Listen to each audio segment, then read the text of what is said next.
This week in our collective heads, wanna put an old rumor to bed. Stereotype that you've all heard, how we're all just angry video game nerds. Most of us have actual jobs, kids and families and cats and dogs, yeah. This week in our collective heads, this week in our collective heads. Welcome to This Week in Our Collective Heads. I'm Patrick, joined by Kevin. And Spider-Man. Yes, and Spider-Man through the power of the internet. We are here giving you gaming news like we do every single week. Doing a little new setup here. Hope you enjoy it. And kind of bear with us through that and the visual purposes. I think audio should be good, so our podcast listeners will be happy. But you don't want to hear us talk about setups. You want to hear us talk about gaming, right? Specifically backwards compatible gaming. Yeah. So pretty much... Okay, so Brutal Legend, if I'm not mistaken, that's the Jack Black one that's like notoriously bad, right? It's not bad. Okay. All right. Well, I hadn't actually played it. It's just one of those that like you hear in conversations about like, well, you know, they were trying something new, and it didn't quite pan out. So I haven't actually. So you've actually played that one? Oh yeah, they were definitely trying something new. I'm a big fan of Jack Black and metal and like classic rock, and that's kind of what this is kind of an homage to. What genre is the actual gameplay though?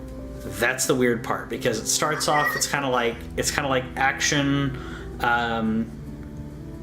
Not really RPG, kind of like an action hack and slash game, and then at one point you get a tower defense type of, like about a couple hours into the game you get a tower defense level of the game, so you can set up your things to defend, you set up your troops, and you can also be on the ground to help them, so it's both of those things at the same time.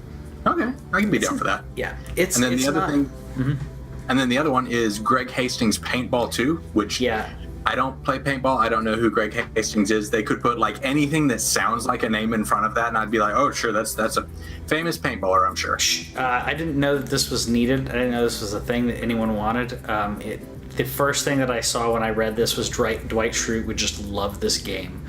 And it's... I don't see... I mean, I guess if you're a big paintball enthusiast and you want to play a game... Sure, I think this is totally up your alley, but at the same time, paintball is supposed to simulate warfare. That's right. The whole point of it. So if you want to simulate, this is a simulation of a simulation. Right. Okay, but here's another angle on that. As a parent, I don't allow the kids to watch like person-on-person violence. Person-on-person paintball, though, this could be like something that like, you know, people whose parents are paying attention, but they're not like they're not allowed to play those, but they want to like practice shooting and see if they can have fun with a shooting game. Sure. Like it's a niche audience, but maybe. Yeah, I could see that, but it is a very niche audience. I mean, I felt the same way that I do when I see a FIFA game. I know it's not for me, but someone out there wants to play this. But with FIFA, I know that's a huge population of the globe and a small population of the United States. But at least I know that people do it. Paintball, I would imagine those people would want to play Call of Duty, which is probably why we've never heard of this game. Yeah. That's my opinion. Yeah.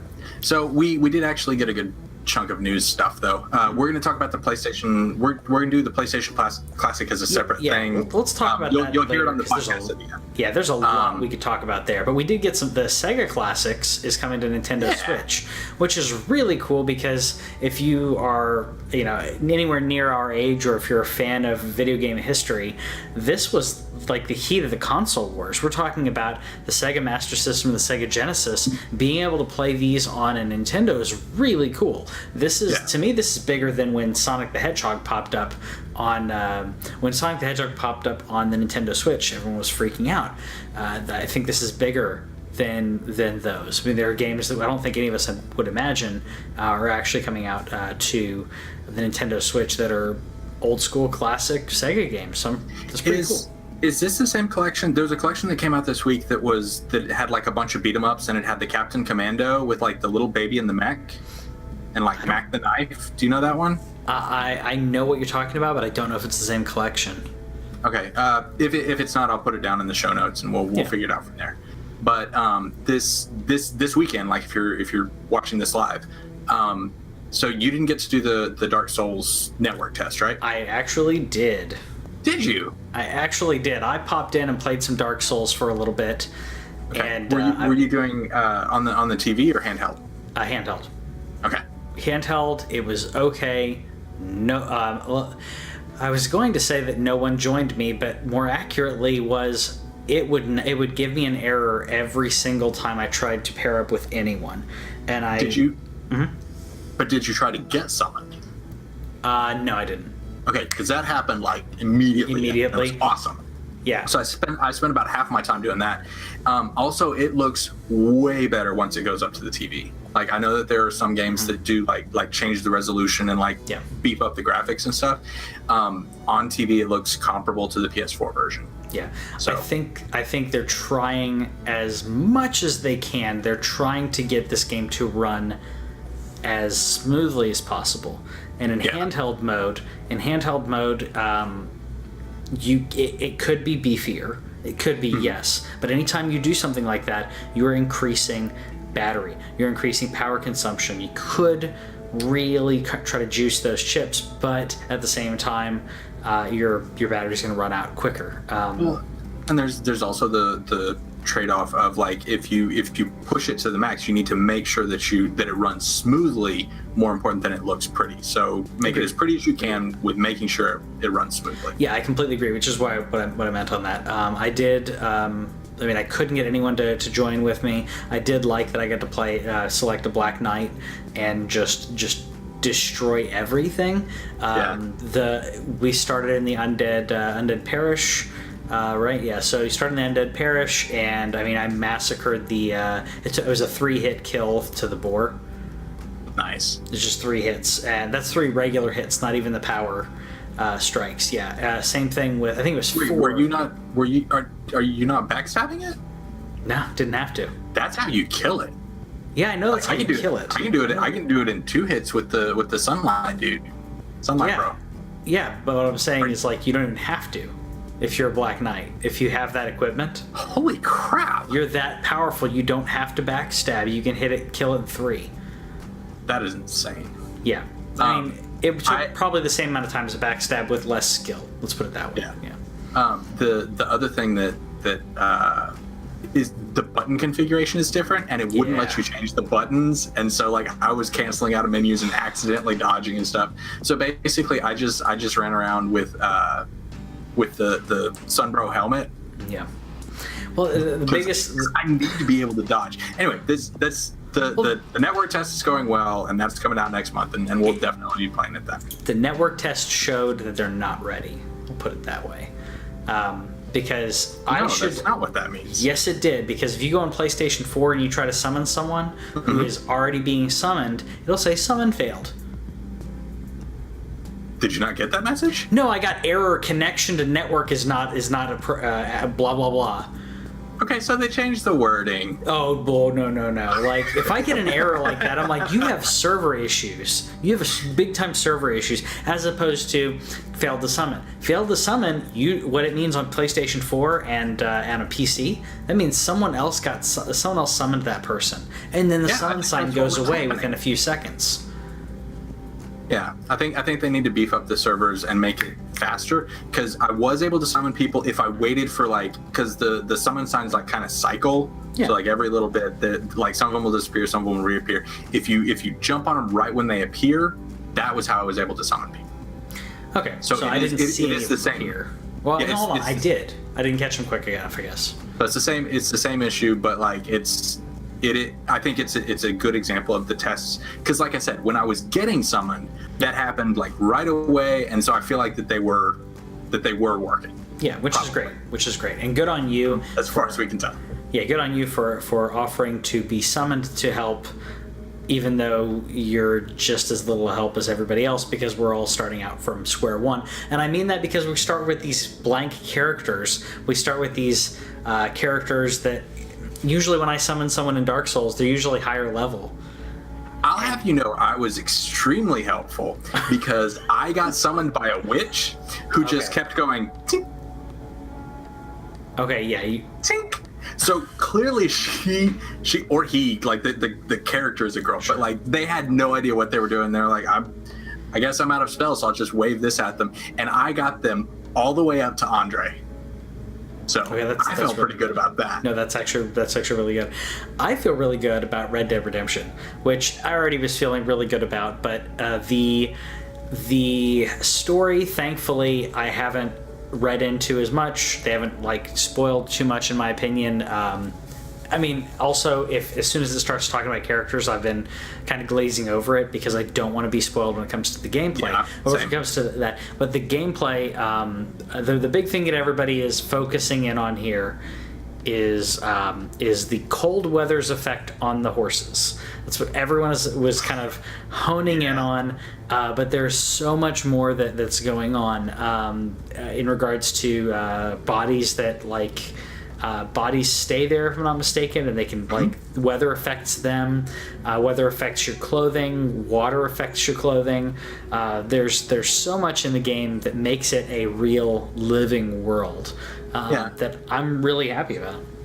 Well, okay, so I didn't play the original, but I'm interested in it. And those kind of effects and like the ability to do a bunch of different stuff in it, like interact with the people at the camp, things like that. Those look like a lot of fun. And also I'm gonna need to lean into that. What do they call the focus? The Max Payne thing? Yeah, the Dead Eye mode. Yeah. I'm gonna have to lean in on that because I am not good at shooting stuff. But like when you shoot the horse, they go down, and like you can shoot people's hats off and go take the hats. You can wear like animals as a hat, and like there's going to be some absolutely ridiculous things. And so the first thing that I'm going to do as a cowboy is be as absolutely ridiculous as possible. I'm going to have a mullet and the biggest beard I can have with like a bear head on or something. Do you get to make your character? Do you get to make your character? Well, no, but like the facial hair grows in real time, and then whatever hair you have, you can go to a barber and get it like trimmed, but you have to actually grow it, so it's not the San Andreas. I want an afro. Poof, here's hair. Poof, you have one even though you were just bald just a second ago. Right. And so I really wish it worked that way in the real world. No, but I'm glad about that. Also, the online portion I need to look into more because I'm assuming there you can really customize your character because we don't want a bunch of I don't remember the guy's name in the new one, but in the first one was John Marston. You don't want a bunch of John Marstons running around because it doesn't make you unique. Right? I can't remember honestly, but I think it's Arthur. I think it's Arthur, and then Dutch is the leader of the gang. Okay, yeah, who's from the first one, obviously with online it's got to be more unique, but it is going to be funny to be able to grow out your facial hair, to be able to get a haircut. That'll be really interesting. Also, I'm wondering if you get a specific haircut and then it grows out, does it grow out? I'm wondering how that looks as it grows out and looks like weird. Because like let's say like you're talking about you get your mullet. And then you grow it out. Is it going to start like looking really weird and like the big reason that I say that is like in real life, obviously that's going to be really weird and funky. And in games, the biggest one that I can think of where you have very customizable stuff when it comes to hairstyles. You mentioned San Andreas, but also the WWE games where you can say I want this type of hair and I want this length and I want this color. Yeah. But because you're choosing to do it, there's always these funky clipping things where the hair all of a sudden starts going through your cheek and through your shoulders. So I really hope that doesn't happen. Well, according to what I mean, we didn't get to play it, obviously. Yeah. Thanks, Take-Two. But basically, from what I've been able to garner, the hair is just going to keep growing from wherever you set it. And so there's going to be a mullet, and then there's going to be a clearly post-mullet look, and then you have to get the hairstyle redone. That's going to be interesting. This is going to be very interesting. I think it's going to be fun, and I also like the camp stuff. Yes. Like you've got kind of the interactions going on there. I think that'll be a lot of fun, and It seems very Mass Effect to me. Like the camps, like, because it's talking about specific people that are in your camp and different relationships that you build with them. And if that's anything like Mass Effect, I'm really looking forward to it. I mean, I'm looking forward to the game anyways, but... The other thing that we found out a little bit more about this week was there's like an honor system, like you're an honorable outlaw or whatever, and so that's going to kind of... So, like... when you do like an execution or like a super cool kill or whatever, if you are like on the Paragon side, then it's going to show you like being all cool and if you're on the Renegade side, then it's going to show like the brutality of how you're killing these people. Yeah. So I think that the honor system would be fun, kind of like, and that to me reminds me more of like Fable. Yes, is what that seems like to me. Is like the townsfolk will react to you based on like your reputation, and I like that. I like that a lot. I really like that, but I don't like one of the things that in regards to the honor system. I'm going to get this slightly wrong, and I apologize because I was reading into it a little bit. But they were talking about if before you kill someone, if you mouth off to them or you make fun of them or like you have some one-liners or whatever, and then you kill them, that's dishonorable. Right, because you're escalating the situation. But I can think of so many characters, very Captain Jack, or very like, it's a hero, but also like maybe you just want a little comedic beat in there, right? So you're objecting to their treatment of scoundrels? Yeah, I mean, Han Solo may quip and then shoot someone, and he's a good guy. Spider-Man does like quips before he webs people up, and he's the most guilty of good guys because he always feels guilty. I recently went through a video, and I won't talk about this too much on here because we could go on a rant about this, but I found a video. It was like the top 5, I think, darkest Spider-Man stories. Okay. And it was specifically saying like, look how much darker Spider-Man is than all these other. We think of him as being this ultimate paragon of truth and generosity and everything. And they were talking about situations like, and I knew about this. He like ripped off Craven's daughter's face. Like all kinds of like, just like what the heck kind of yeah. All right. And well, I don't think this was his fault, but I mean, Craven did commit suicide based on their interactions, but Craven's just... Craven's Craven. He's nuts. So I can't blame Spider-Man for that. And I can't blame Sony for stupid things on PlayStation Now, because apparently they finally learned people want to download the game. And this is... I mean, this is what we're always talking about, how this needs to be improving and how competition breeds better industry, because Microsoft came out with Game Pass, and we've been talking like, I mean, PlayStation Now was around pretty soon after we like started this show 3 years ago. Yep. And we're like, okay, cool, but let us download it, and this is clearly a response to Games Pass. And so they're going to let you download, and this is going to open it up for a lot of new people. Because like Alex was looking at the Xbox thing, and I think he's going to end up getting that just because of being able to pay per month. Yeah, the price model in that, being able to pay per month and get a decent console, as opposed to, I mean, what is it, 20? Is it 25 for an S? I think 22 and 34. That's great. I mean, an X is amazing. X is wonderful. I mean, if you have a 4K TV, highly recommend it. If you want to get a 4K TV at one point, it is the thing. If you're not in 4K, I don't think it's. And there are some things, I can go into anti-aliasing and a lot of other aspects to how the X is still good, even though you don't have 4K.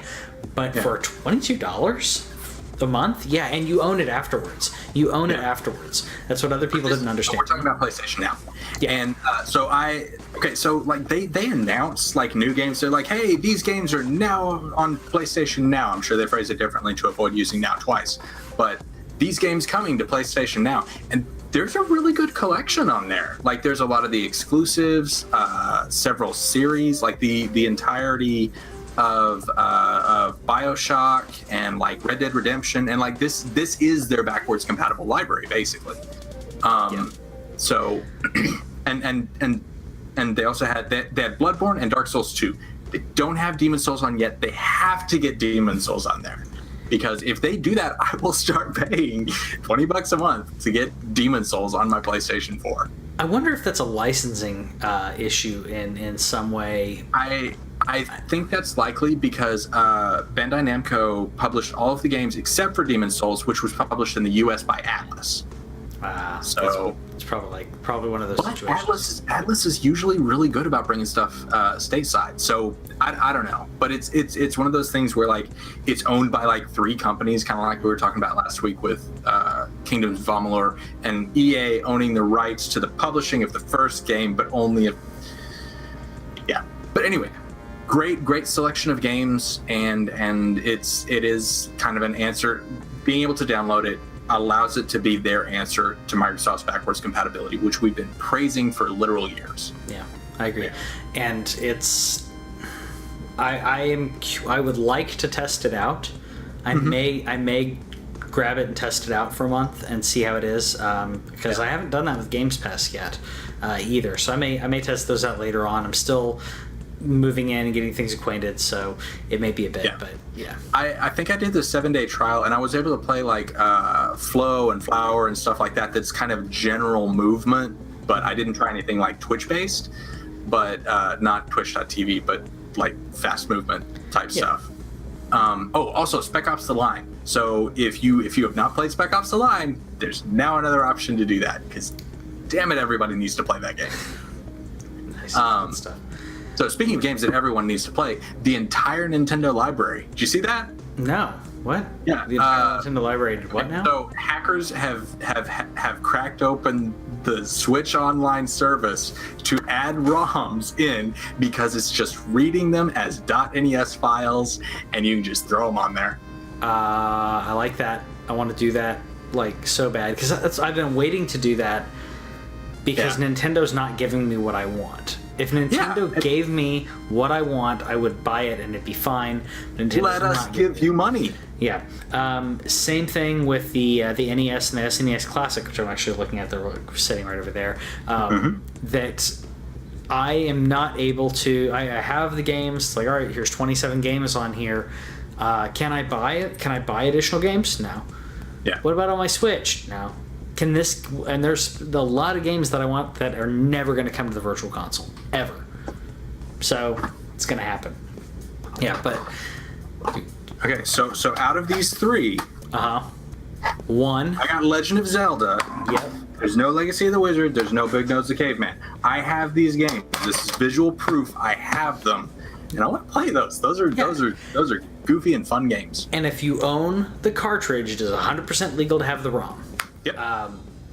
Now that's what irritates me, because I think we talked about it briefly, but Nintendo was going after like ROM sites, and that bothers me for multiple reasons.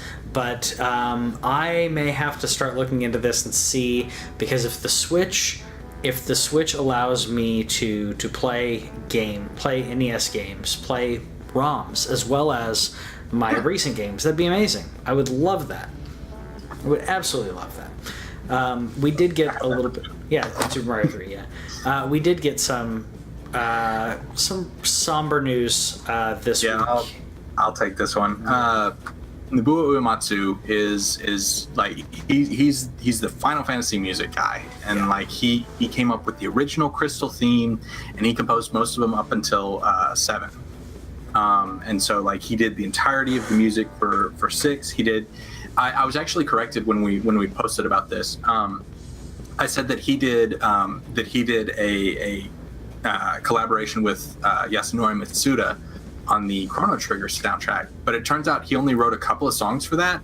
I don't know which songs, but apparently Mitsuda like had very nearly completed the soundtrack, and then he got cancer, and so he had to step back.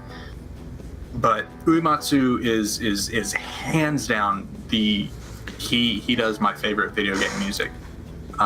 He and David Wise, and so he has some health issues. He's going to step back until at at least until the end of the year. But like that I'm worried for him. He is. But he's other than he's taking care of himself though, and that's good. Yeah, that's completely important. Other than who did Legend of Zelda? Do you remember? That would be Koji Kondo. Yeah. So, to me, they're almost neck and neck. I will say that I do lean more towards Zelda, but the first video game that ever made me cry was Final Fantasy VII, and it was not. His music was so impactful in that game. I know that was one of the biggest reasons why. The entire video game soundtrack, that was my first time hearing his music. And even hearing his music in Final Fantasy VI and the other games, seeing what he could do with such a small tool set was just amazing. It's just, it can't be understated. His impact on music was agreed. And don't know why I slipped there, but so I hope that he's able to come back and keep making music. He's actually been doing a lot of stuff with orchestration and taking a lot of the music that he did make with those limitations and basically transferring it to where it sounds like what I imagine it sounded like in his head. And so like with the Final Fantasy orchestral and all that kind of stuff. And so he's not making nearly as much like new music now. Yeah. But I have just tons of respect for that guy, and I'm really glad that Twitter exists because I get to reach out to these people. Like I got to thank Leonard Nimoy, and I don't know if he ever read it, but I got to thank him for the character of Spock and get to say thank you for what they've done. And I've been able to reach out to Uematsu and say thank you for all that you did. Tell him that we played his songs at my wedding, and it's just some of the amazing music. Yeah. So let's go a little bit further down with our next topic. Yeah. I hate to say this, but we kind of talked about this before and kind of foreshadowed this before, but TellTale is shutting down. There was a rumor has shut down basically. They have a skeleton crew who is finishing Minecraft story mode, which I know we all wanted for the Netflix crap to fulfill their contract. But in regards to their studio proper, in regards to their video games, TellTale is no more. They will be, that crew will be gone shortly. This came out as a rumor, and then everyone was like, yeah, that's happening. Multiple devs on Twitter were confirming it, and then they announced, which means that we'll not get the finality of The Walking Dead.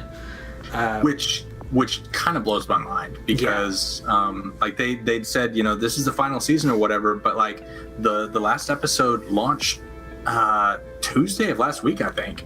Yeah. And they're not going to do episodes 4 and 5, and it's okay. And we won't get more Wolf Among Us, which was something that I wanted. I know that I may be in the minority on that, but Wolf Among Us and the Game of Thrones TellTale, I really enjoyed. I mean, I know I'm old school. I absolutely love point and click adventures. I love branching storylines. I know that a lot of people trashed their engine and the Batman TellTale games. There's so many great ones. I mean, we trashed it, but it was needed criticism, and it really pains me that. That being said, they've shut down, but that doesn't mean that someone can't sweep in and help someone. That if another studio wants to come in and pour in the money and say, no, let's right this ship, that can happen. I kind of hope that it will happen, but it doesn't look like it's going to. I think that it's niche gaming, and I think that TellTale, similar to the Lego games, they both ran their course. And now we're in a situation where if a Lego game comes out, do we really want it? Like the Lego Incredibles game. I bought it because I love the Lego games and it wasn't very good. There's Lego I'm gonna buy DC Super Villains. I'm gonna buy the DC Villains game, and I for a lot of reasons. One being because I think they have one of the best villains catalogs that there is. Batman's villains are just the best, and they're the easiest to understand at a base level, from a child's standpoint. There are some Marvel villains that are just amazing, but it's hard to get into like the depth of them, for kids. So yeah, I'm gonna get that. I hope it's good. Yeah, one of the things that I will say, because I mean, this is kind of our chance to wax eloquent on the TellTale series, but like I feel like that they advanced gaming storytelling. Like their genre didn't really pick up. Like they were the only ones really doing that. But I think that the experience that a lot of people had with Walking Dead season 1 in particular was like a really impactful moment, and I think that that's something that a lot of people will look back on. Like your experience with 7, mine with 6. Some people with Telltale's Walking Dead season 1, or Metal Gear Solid when it first came out. It was like, this is what can be done with video games, and I think that they expanded on the type of stories that can be told in the medium.